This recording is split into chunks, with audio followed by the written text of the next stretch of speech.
Welcome back to Cards and Companies. Today I'm going to do a 2023, say mid-year, state of the hobby and sort of where I'm at with my collecting goals for the year. So we'll start with the state of the hobby and kind of how I look at it. So, something I talk about quite a bit is, prices are really high still, in my opinion, on new product, but obviously they've come down. So it's a mixed bag. I still think some products like, football cards like Optic and Select are just way overpriced for the quality of the product and the type of content that's in them. Every once in a while something comes out that, is to me, good quality, great cards. Last year I really enjoyed the new Topps Chrome Cosmic. The Japanese edition of Topps I thought was really cool with a lot of cool inserts and a lot of cool parallels. So it's not like the entire hobby, is terrible from a production and a quality standpoint, but the price points still to me don't match what they're putting out. And so I've stayed away from a lot of new products because of it. And I've talked about it a little bit is, things like Bowman and Bowman Chrome and Bowman Draft right now don't interest me as much as they did when I was younger because of just that value equation and just how the product doesn't really appeal to me as much as it used to. Now, moving on to the quality and innovation issues. And the one thing that I would love to see companies talk about more and more is, investment in quality and innovation. And this is really through technology. I've said it many times that, we've lost certain types of inserts in card technology just due to the fact that either the companies that, made that technology have gone away. The printing presses that used to do that won't do that anymore because it costs too much money. It slows them down. So companies to get these really cool cards that we used to make, I always talk about, the die cut embossed refractors or the Dufex technology that we used to see, that they need to invest and maybe have their own printing companies, buy their own technology and put it inside of those companies, inside those printing companies, help them, with investing in innovation so that we get better product quality and we get better looking cards, more innovative cards. So I think that's something that I would love to see companies talk about is how much investment are they going to make in improving the quality of the card so we don't see off-center cards, cards with damage, missing hits, that kind of thing. And how we're going to make, card innovation, new, cooler looking products, better looking cards for the future. And I think that's something that we don't see anyone really talking about in the hobby other than to give lip service whenever there's an issue. And they talk about how they're working hard and they're diligent on quality with no real plan or even investment to talk about. So I think that's something that companies can do much better at. Consolidation, again, is happening at all levels still. We saw Fanatics buying PWCC. And I think that we're going to continue to see the consolidation because what we're happening is, we're heading towards the hobby becoming more monopolistic, meaning that there's going to be fewer choices in the future. And card makers are going to be pretty much just, fanatics for most things, including, football, baseball, basketball, major sports, right? And then, grading companies, we're going to see a consolidation.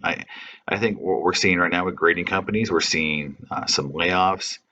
The fast turnaround time that people, enjoy is because there's more graders to cards being submitted, so they're able to turn them around faster, which is great. But you know what's going to happen. At some point, those graders will probably be let go. As the revenue goes down, those companies can't afford to keep that level of employee, the overhead, and they'll let them go. And that's going to, again, just appear or, create more stir in the hobby that these companies aren't, stable. Auction houses will continue, I think, I think there's going to be consolidation in auction houses. There's too many of them doing pretty much the same thing. So again, and distribution basically is being really doled out by companies like Fanatics. So I just think that it's going to continue to head towards fewer choices for us as consumers, as these companies all merge and form this kind of like two or three megalithic hobby companies. One thing that I talked about in one of my videos was gambling and how that's become a huge part of the growth of the hobby. And the thing that, the reason why I say this is because Fanatics bought an online gambling company. Two, it's been talked about by Fanatics, by, other people like Jeff Wilson, and then we had examples where online gaming companies, were doing card breaks. So it just shows that gambling and sports cards are going to be commingled to the point where the idea that high-end box breaks in gambling are going to be considered almost the same thing. And I think it's a danger point for the hobby to really think about how do we want the future of the hobby to go? Do we want it to be a huge part of the hobby economy is based on gambling, basically just putting money on black, and just letting it ride on a box break, and that's sort of how people enjoy the hobby, and that's what breakers become, or is it going to be more of a community and more of less about just the value and more about experience. So we'll see how that goes, but I think it's a danger sign for the hobby. Content creating. So this is something I'm talking about right now because my 3 years on YouTube is coming up in July, and I've seen kind of the content creating kind of forming. I call it clicks. In one of my comments I talked about how content creators are it's kind of like high school. You get these kind of cliques of people all kind of working together to create content, sort of in the same camp. And so to me, I look at it like you've got the clickbaity negative content creators who, really they're driving, let's say they would say awareness to issues, but it's a lot of recycled content over and over. It's the same sort of, let's say, um, overwrought, emotional, like, oh my God, I can't believe this is happening when it's like literally the eighth or ninth time you've done a video about it. Because it creates clicks and it creates the ability for them to continue to grow a channel. So to me, it works for a lot of folks. So that type of channel, and there's better ones than others. There's ones that are, to me are just kind of almost like caricatures of that, which works for them. So again, it's a style of YouTube content creation that's very popular in tons of other areas of YouTube. So to me, it seems normal that this is happening, but it's not something I like to either engage in or watch too much of, because to me it gets kind of repetitive. Collector focused channels, collector focused channels really are just channels where the actual content creator collects something, like they are passionate about things that they collect. They open product for themselves, not just to sell to other people. So they're really around, having an experience for themselves that they're sharing with other people, and then it's sort of like a collective. Like, hey, I'm a this collector, and then I talk to this collector, and we have a collector based community where we all talk about different products and different cards and all that. That's to me a really part of the hobby that I enjoy, and I think that's the part of YouTube I spend the most time on, because it's more fun, because I like seeing what other people do and collect. And to me, I do feel like that's something that a lot of people enjoy. And a lot of times those channels aren't really big. A lot of times they're small to mid to maybe a little bit higher in terms of subscribers, but they're channels that always seem to have more to say about the hobby that I'm more interested in. So I watch them quite a bit. Channels seeking sponsorship, or I call middle of the road channels, and you can see that a lot of the daily content guys are like that. Basically, they're not going to say anything too negative, or too confrontational because they want sponsorships. They maybe want to make a living doing this, so they're not going to be too controversial.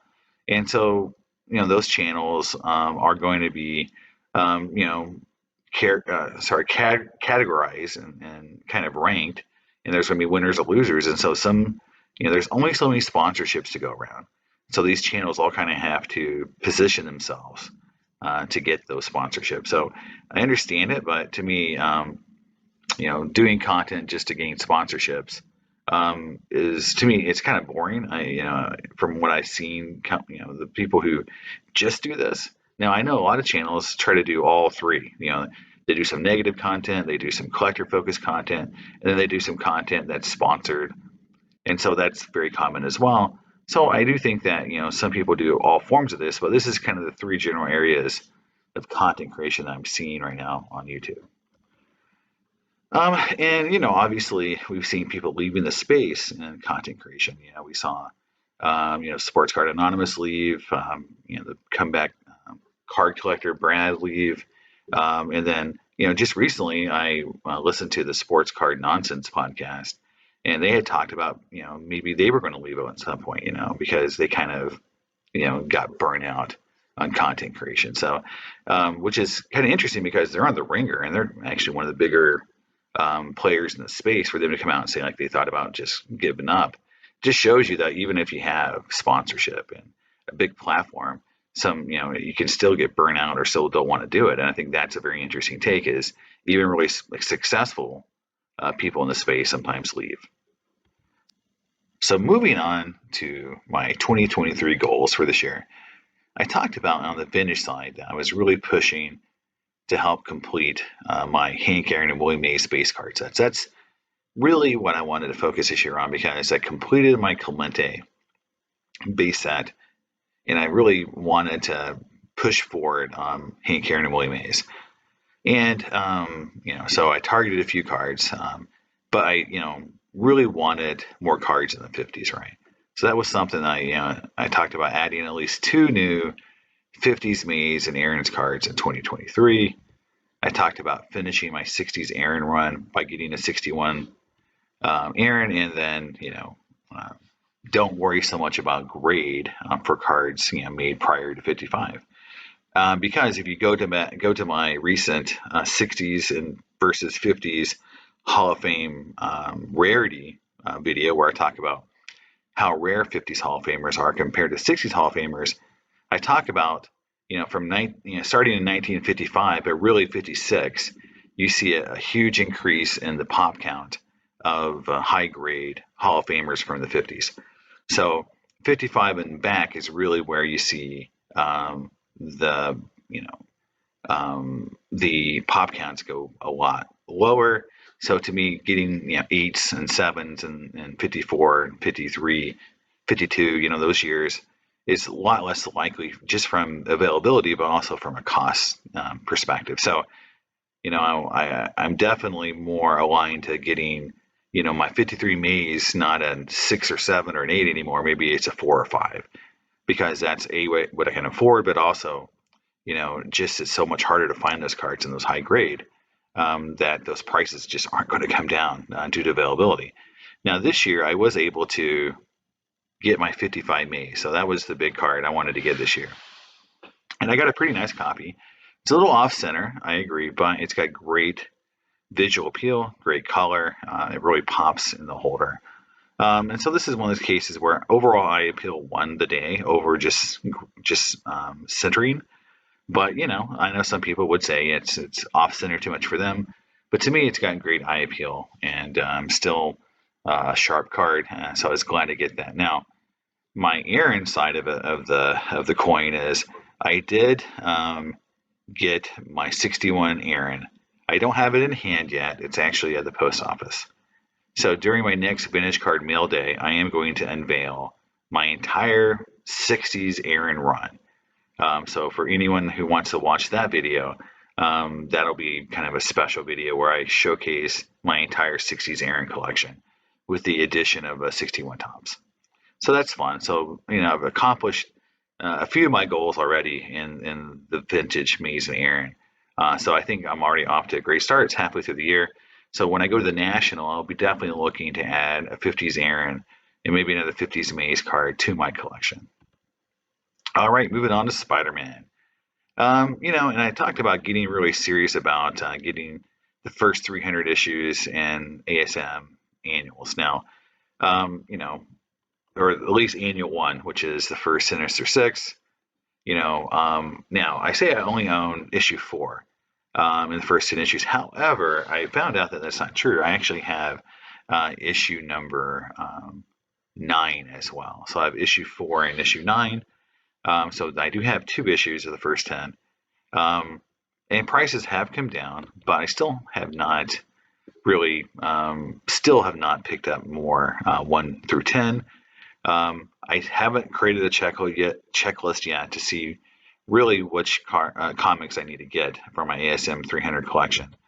I do have a lot of doubles. And so I did not set up this year at this year's Saratoga Comic Con. I hope to set up at the next one. But so I missed an opportunity to kind of sell some back issues. But I did pick up a very important ASM, which is ASM 14, which is the first appearance of the Green Goblin. So to me, this is a huge key for the ASM run. So it's not 1 through 10, but it's definitely one of the huge books in the run you have to really have this, this set or this, run complete. This is a huge, key issue for it. So I feel like, I definitely have moved the needle a little bit on the collection by picking up ASM 14. And again, I'm still looking for 2 and 3 and getting those books, or maybe even a 1, but I haven't got them yet. So we'll see what happens the remainder of the year. But I'm glad at least I picked up 1 super key ASM 1 through 300, and 14 is definitely a huge book. On to the Griffey side. So I know a lot of people look at my Griffey collection, which I do a lot of videos on Griffey, and I post more Griffey cards probably than any other part of my collection right now, just because it's got the largest amount of cards for me to pick from. Because if you think about it, there's only so many Maze cards and Aaron cards that I collect for me to buy, but there's a whole ton of Griffey cards I don't own yet. So that ocean is much bigger than the very narrow pool of Maze and Aaron cards to choose from, compared to what I can get in Griffey and then other. I'll talk about my other collecting focus as well, but much more to pick from. So it's easier for me to pick up those cards, right? So here you see 4 cards I targeted specifically, which is the Legends Auto, the 94 Refractor, the Hot Gloves from 97, and then the Embossed Refractor, right? And of all the cards listed here, the Embossed Refractor obviously is the hardest to get, the most expensive card here, even though the other 3 cards are great cards. So, so that was sort of like a wild card. Like, this is like me going to the National with a fully loaded briefcase of high-end cards, and trading them all for that Griffey would be sort of how it would work. So could that happen? Could I go to the National and pick up a Embossed Refractor gold Griffey card from 97? Sure. If it's there, if one exists and someone's willing to either trade with me or give me a price so I can run around the building and sell all my cards and try to buy it, who knows? That could happen. But, it may not. So, but I'm very happy with what I've been able to pick up this year so far. In fact, I've picked up the Legends Griffey Auto this year. I've picked up the 94 Finest Refractor. In fact, I picked up, even cards like this Status Elite, which is numbered to 100, and I picked up a few other cards numbered to 100, such as the Legacy showcase cards. I picked up at least my first Legacy, so that was great. And then I also picked up this Hot Gloves card. So 3 out of the 4 cards I've targeted, I've already picked up this year. So I feel like my Griffey collection is definitely moving fast forward. And I've definitely done a great job in my own, personal estimation of moving this collection forward, and having a collection that I've been, I think, pretty focused on. The autos and the refractors and cards numbered to 100, die cuts. I've really stuck to those kind of cards. So, it's literally been autos, refractors, number to 100, and die cuts. And if you look at what my mail days are, you'll see a ton of cards like that. So I feel like I've really moved it forward. Now, prize collections, Fractal Matrix. I do have a mail day coming up um, that I talked about. I had 4 mail days for this year. So I sent, my biggest PSA order in my life out in May this year, and I'm getting back number 4 from that order because they all had to be split up to different tiers. And the 4th order has the most Griffey content of all the orders. So, you saw me get back my cut above, my linchpin, my chirography auto. So those have already come back because they were more expensive. Now, these are more of the mundane, Griffey cards. Still great cards, but they're not worth thousands of dollars. So they're just, I call like the refractors and the cool cards in the middle. And some of those are price collections, and some of those are Fractal Matrix. So again, those are going to be in the next mail day. So, when I post that video, please look because I will have more of those cards in there graded from PSA. And you can see how PSA treated me this time around. Definitely some good and bad. Moving on to number 4, my Schomburg and LB Cole collection. So, and just be honest, LB Cole have kind of struck out all year. I haven't picked up anything major from LB Cole except some raw LB Cole books. So definitely picked up some cool raw books, but nothing graded and nothing I would call like super duper high end. But on the Schomburg, I did pick up 2 really nice Schomburg books that showcases different styles. So again, I talked about picking up 2 to 3 timely Schomburg books. I talked about picking up, or grade some of the ones I have that they're still raw.